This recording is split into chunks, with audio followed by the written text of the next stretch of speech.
ছাড়া কখনো বংশের বাতি জ্বলে না।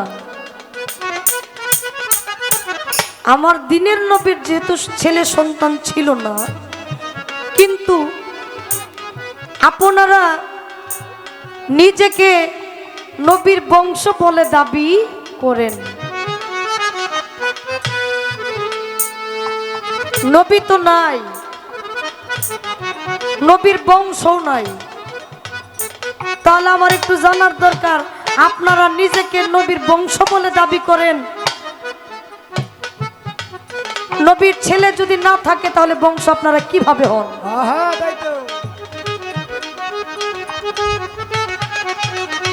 সরি, একটু বিরক্ত করলাম। আমাদের মাঝে মুদ্র উপস্থিত হলেন আমাদের দেশের রত্ন, আমাদের দেশের গর্ব, শ্রদ্ধেয় বড় ভাই এবং আমার বিআই শফিউল ইসলাম শফিক ভাইয়ের জন্য সবাই একটা করতালি। ধন্যবাদ। এবং তার যত বৌদ্ধ মহল আছেন সবাইকে অনেক অনেক আমাদের পক্ষ থেকে ধন্যবাদ।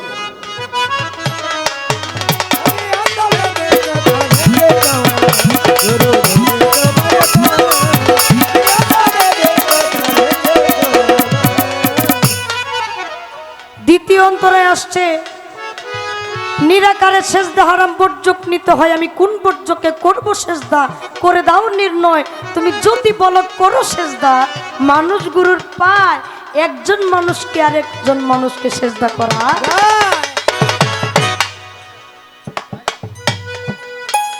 আপনিও মানুষ, আমিও মানুষ। আল্লাহ আপনারা যা দিছে আমারও তাই দিছে। তাহলে দেখেন, আজকে আপনি গুরু রূপে রূপান্তরিত হইলেন, আমি শিষ্য হইলাম। এখানেও কিন্তু পয়েন্ট থেকে যা। আপনি মানুষ, আমিও মানুষ, আপনার আমার সেজদা কেন দিতে হবে? সেই সেজদার বিষয় যদি পবিত্র কুরআনে আল্লাহ সঠিক কোনো জায়গায় লিখে থাকে যে মানুষ হইয়া মানুষকে সেজদা করা যাবে, তাহলে আল্লাহ কুরআনে কোথায় বলছে? আর একটু হালকা রে ভাই। আচ্ছা, যদি আল্লাহ বলে থাকে একদল মানুষ আমরা কই একেবারে সেজদা হারাম, কোন দল মানুষ কয় সেজদা একেবারে হারাম? একটু যদি বিষয়টা তো পুরোটা ক্লিয়ার করা যাবে না মাইক দিয়া, যদি একটু ইশারা দিতেন। তুমি যদি বলো পীর আল্লাহ সেজদা করো, তারে কোরআন পড়ে দেখছি সূরা ইখলাসের ভিতরে নিরাকার লা শরীক আল্লাহর জন্ম মৃত্যু নাই, মাতা পিতা স্ত্রী পুত্র আহার নিদ্রা। আল্লাহ বলছে পবিত্র কোরআন সূরা ইখলাসের মধ্যে, আমি কারোর থেকে জন্ম নেই নাই, কেউ আমার থেকে জন্ম নেয় নাই। আমার মাতা নাই, আমার পিতা নাই, আমার স্ত্রী নাই, আমার কন্যা নাই, আমার পুত্র নাই, আহার নাই, নিদ্রা নাই, আমি খাই না, ঘুমাই না। তাহলে পীরকে আপনারা আল্লাহ বলে দাবি করেন, আল্লাহ তো কইছে আমি কিছুই করি না। তাহলে এই বিষয়টা যদি একটু ক্লিয়ার করতেন, দয়াল আমাদের কতিপয় কিছু মানুষের উপকার হইতো।